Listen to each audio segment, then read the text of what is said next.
Les decíamos que este domingo 14 de junio los ecuatorianos tenemos que volver a las urnas, esta vez para elegir a 5 parlamentarios andinos y los vocales de las juntas parroquiales. Por eso en nuestros estudios en Quito nos acompaña ya Fausto Lupera, que participa justamente como candidato para parlamentario. Lo cierto es que poco se ha dicho sobre la gestión que ha hecho el Parlamento andino, entre otras cosas porque está facultado para hacer solo recomendaciones. De ahí que se ejecuten o no, ya no es decisión de ellos, y eso es algo que piden ciertos candidatos que se cambie, que puedan legislar, fiscalizar, que tengan más atribuciones. ¿Como para qué, Fausto? Muy buenos días. Gracias, buenos días. Mire, efectivamente no ha habido una cierta posición del Parlamento andino que tenga carácter de obligatorio o vinculante, pero esto ha sido porque los países no tenían representantes de elección popular.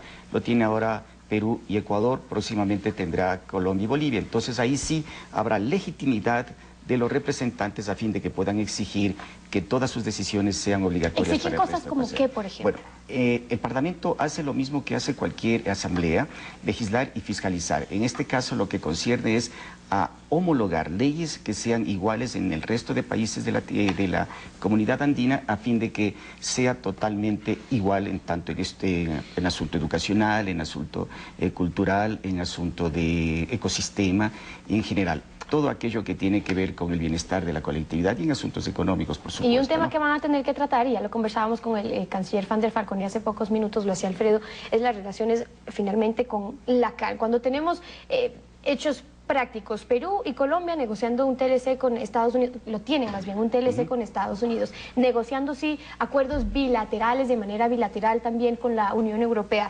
Ecuador, que tenga que imponer estas salvaguardas a sus importaciones, incluso para protegerse ante una crisis económica que puede afectar a las relaciones con esos países. Y ante ese panorama, muchos dicen una CAN totalmente debilitada. Debilitada. Así es.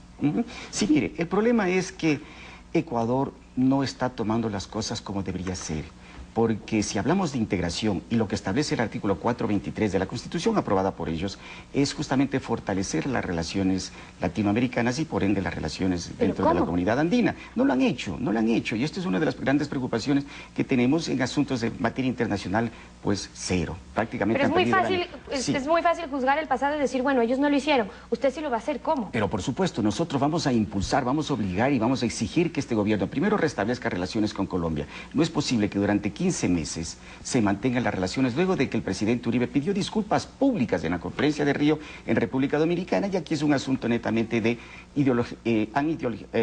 haciendo un asunto político. Pero sobre eso Ecuador tiene una posición clara también. Ha puesto 5 condiciones: que le den información de las computadoras, que se pague una indemnización, que haya más resguardo, control en las fronteras. Hay 5 condiciones que Ecuador le ha pedido y que a su juicio deberían ser ¿cómo? No, pero es que ese es el criterio, y creo que es el criterio de Chávez, porque aquí vemos que Correa hace lo que Chávez le dice, ¿no? Tanto es así que está ingresando al ALBA.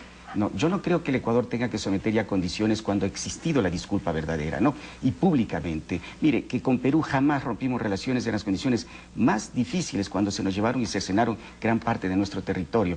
Pero con Colombia, porque están defendiendo a sus íntimos amigos que son las FARC, y no lo han podido desmentir. Por más que hagan el show mediático en la asamblea para que Gustavo Larrea quede exculpado de todo, pero sabemos que en el fondo hay serias ¿No cree relaciones. que se llegó a desmentir ya No, cuando no.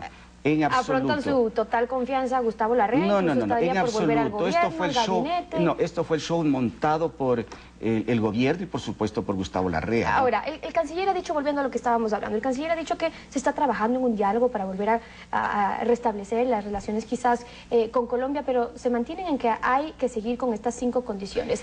¿Cómo restablecería usted estas capricho, relaciones, nosotros no podemos entonces? actuar por caprichos. En relaciones internacionales, el derecho internacional es otra cosa, no puede haber ese capricho, ¿no? Correa piensa con el hígado, no con la cabeza. Él tiene que ser un estadista que demuestre al país que, bueno, si hay una disculpa, vamos adelante. Aquí hay intereses mucho más importantes.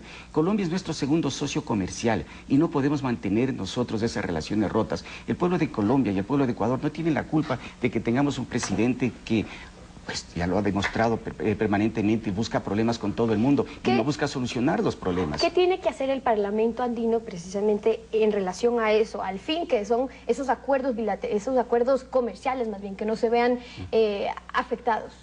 Bueno, el Parlamento andino tiene que exigir, es una tribuna internacional que va a exigir al resto de países, en el caso de Ecuador, pues de que cumpla realmente lo que establece la propia Constitución del 423. En cosas puntuales que usted de llegar al Parlamento bueno, andino cosas haría puntuales, nosotros vamos a homologar todas las leyes porque es fundamental que exista ya unas leyes que dentro del Ecuador y dentro del Perú o dentro de Colombia, por ejemplo, en el asunto educacional, la revalidación de títulos inmediatos, o sea que no puede existir pasar por nuevos exámenes para poder aprobar. Yo, por ejemplo, pienso también en el asunto de un satélite andino. Es fundamental que nosotros tengamos... ¿Que funcione cómo? Que funcione como, que cada uno de los países aporte económicamente para tener ese satélite donde las comunicaciones van a ser uno de los aspectos fundamentales, la tecnología en la época de la globalización. No podemos nosotros estar dependiendo de otros países para tener la intercomunicación. Pero ¿no? lo que se ha intentado hacer con el Parlamento andino finalmente es que sean ese medio gubernamental también político quizás, que se logre discutir los temas que quizás a nivel gubernamental no se logran, que ustedes como parlamentarios lo puedan hacer. ¿Y ante esas propuestas qué? En el momento en que nosotros tengamos ya la legitimidad del pueblo, electos todos los 4 países por el pueblo, estamos en las mismas condiciones del presidente de la República que fue electo por el pueblo también. Seríamos representantes ahí sí con toda la legitimidad para exigir que todas las decisiones que tome el Parlamento andino sean vinculantes, como es el caso de la Unión Europea. La Unión Europea que acaba de tomar justamente elecciones el domingo pasado y que ha ganado a la derecha porque la izquierda ya no existe prácticamente en el mundo. Solamente los nuevoleros ecuatorianos con Venezuela y este grupo de países del ALBA son los que están con esta modalidad del socialismo del siglo XXI, pero es un socialismo pasado. Y decía el canciller que es difícil tener que comparar lo que ocurre con la Unión Europea y lo que ocurre en un bloque como la CAN, por ejemplo.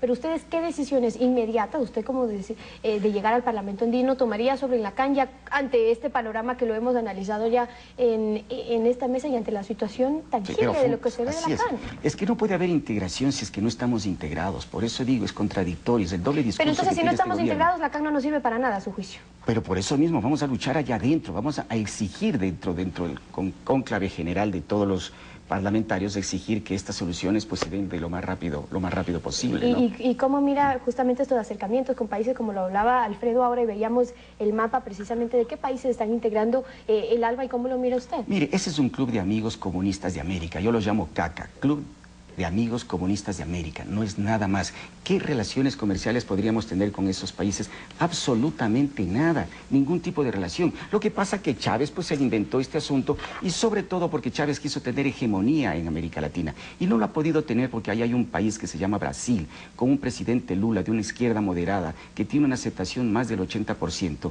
Y claro, bien, Chávez viendo que no pudo ingresar aquí a tener esa hegemonía, salió y formó su club de amigos para él poder dominar y tener su hegemonía ahí.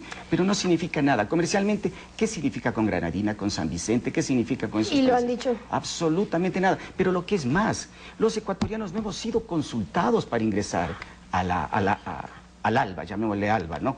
Pero jamás a usted le han consultado, a los ecuatorianos le han consultado, pero en cambio, para el asunto del TLC, sí van a hacer una consulta popular para ver si podemos o no firmar el TLC. Gracias por mostrarnos esos puntos, Fausto, se nos termina el tiempo, pero gracias por habernos acompañado acá en Contacto Directo. Fausto Lupera, lo escucharon ustedes, él es candidato parlamentario andino por Sociedad Patriótica.